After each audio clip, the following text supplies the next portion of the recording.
첫 번째 문제고요. 이거는 변수를 잘 선언을 하고 필요하면 값을 붙일 수 있냐 이런 걸 물어보는 거죠. 그래서 힌트로 이제 자료형이 이렇게 사용된다라는 걸 드렸고요. 그래서 여기서 또 가장 많이 실수하시는 부분은 아까 말씀드린 이렇게 해놓고 이렇게 하는 경우가 가장 많은 실수를 많이 하시는 부분이고, 이런 실수도 많이 하더라고요. 이렇게, 그죠?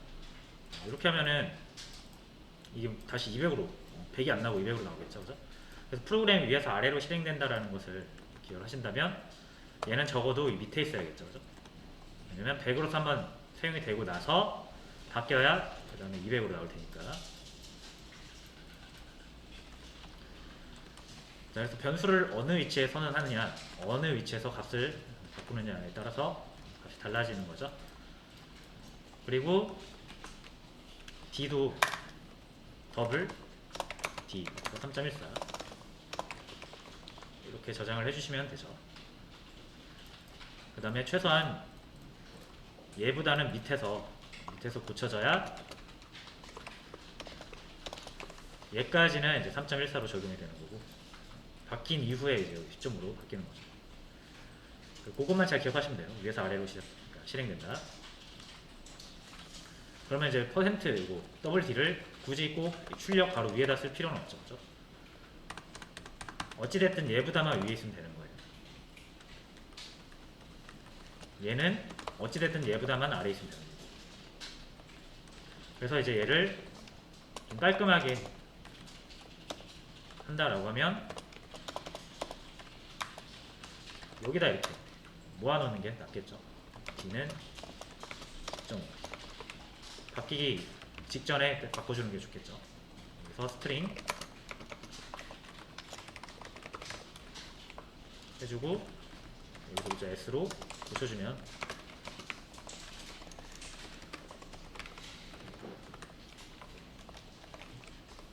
자, 이렇게 해서 답을 내볼 수가 있습니다.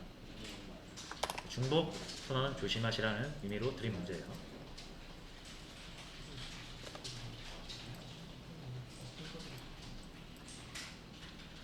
자, 그 다음에 요거 값 교체하는 거.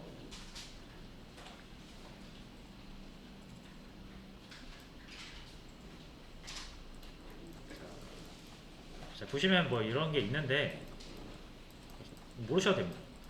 그냥 딱 랜덤으로 숫자가 채워진다라는 것만 보고 푸시면 돼요.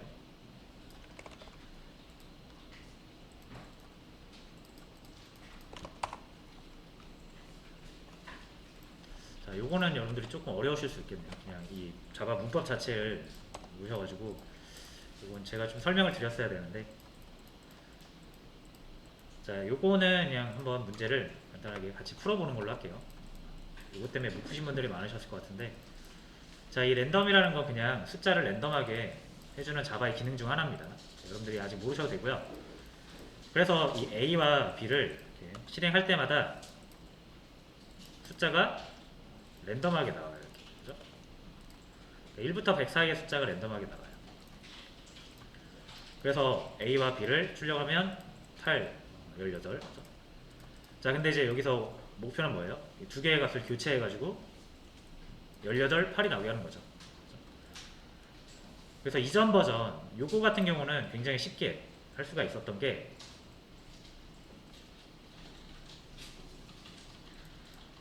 이미 뭐가 들어있는지 아니까, 그죠? A는 5가 들어있고 B는 10이 들어있으니까 어떻게 하면 돼요? A에다 10 넣고 B에다 5 넣으면 되잖아요. 그죠? 그럼 두 개 값이 바뀌겠죠.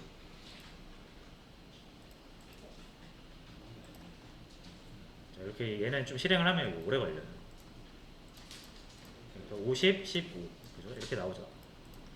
근데 이거는 이제 알고 있으니까 그런 거고, 얘는 지금 방금 출력한 게 19, 61이라고 해서 여기다가 A는 61 넣고 B는 19 넣으면 안 안 된다라는 거죠. 왜냐면 어차피 또 바뀔 거니까. 그죠? 67, 71이 나와야 되는데 숫자가 계속 바뀌니까 우리가 말미암아서 넣을 수가 없는 거죠. 그래서 이럴 땐 이제 어떻게 해야 되냐? 변수의 교체 알고리즘을 쓰셔야 돼요. 말 그대로 그 값을 교체하는 거잖아요. 그렇죠? 새로 넣는 게 아니라. 그렇죠?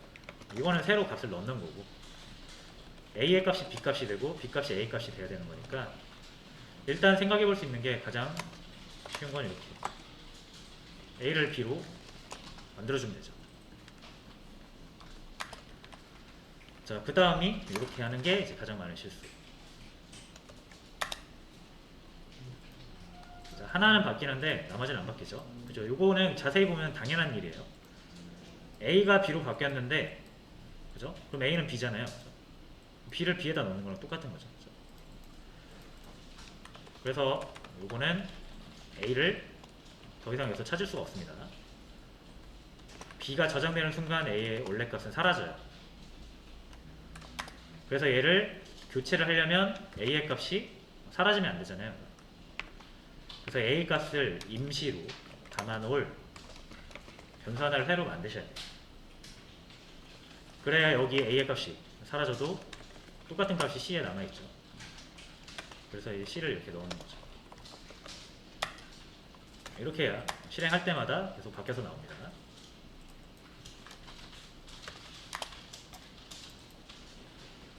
자, 이게 이제 여기저기서 많이 사용되는 스와핑, 값 교체 알고리즘이고요.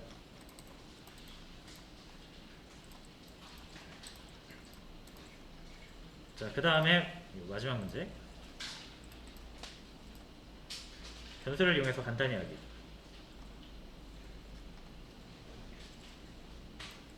자, 이런 이상한 수식이 있어요. 여기다가 해보겠습니다. 자, 실행을 하면 뭐 이제 안 되는 건 아닌데 이거를 좀 간단하게 해줄 수 있냐 이걸 물어보는 거죠. 간단하게 하라는 얘기는 문제에서도 나왔듯이 중복되는 거 없이 좀 출력을 해달라. 그렇죠? 왜냐면 지금 보시면은 이 계산이 이미 여기 위에서 한번 했죠. 그렇죠? 그러니까 요거의 결과값이 필요하면은 계산을 또 하는 게 너무 비효율적이잖아요. 그래서 근데 이제 변수라는 걸 잘 쓰시면 이런 비효율적인 걸 좀 개선할 수 있다는 거죠.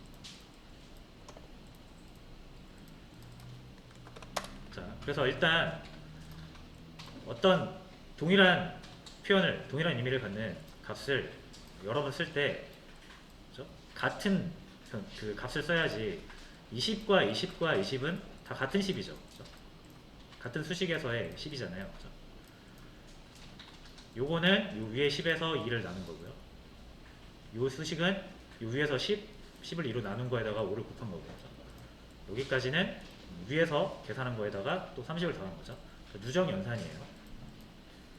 그럼 위에서 사용한 걸 밑에서 재활용하면 좋잖아요. 자, 그럼 이제 이 10 대신 10이 지금 10번 나오죠. 똑같은 게. 만약에 이 수식에서 10을 11로 바꿔야 되면 다 바꿔야 된다는 얘기죠. 이렇게. 그렇죠? 그래서 우리 아까 변수를 써왔으니까 A에다 10을 넣고 10 대신 뭘 쓰면 된다? A를 쓰면 된다.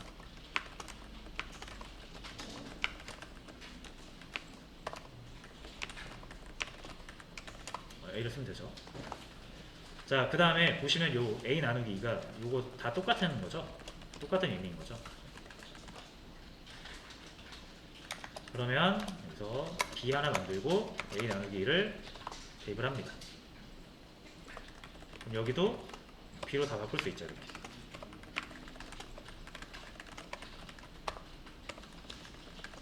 바꿀 수 있죠. 요건 잠깐 패스할게요. 자, 똑같은 방식으로 계속 하시는 거예요. 똑같은 게 또 보이죠? B 곱하기 5. 이렇게 하면 이제 이거를 C로 바꿀 수 있죠.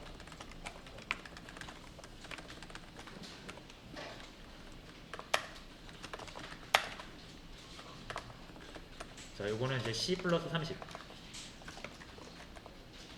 그리고 D죠. D. D. 자, 요런 식으로 하시면 되죠. 자, 여기까지만 하겠습니다. 자, 그 다음에 이제 요거는 뭐예요?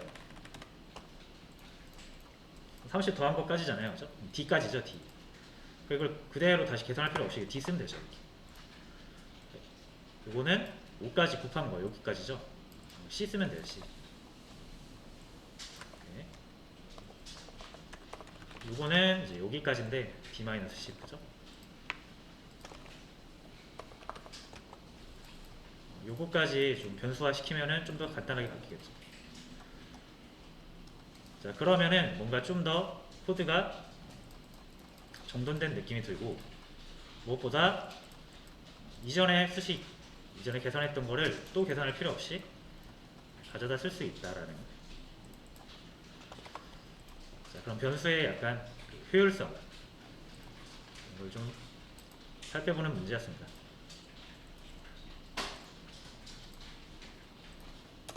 자, 이렇게 오늘 수업을 마무리하면 될 것 같고요.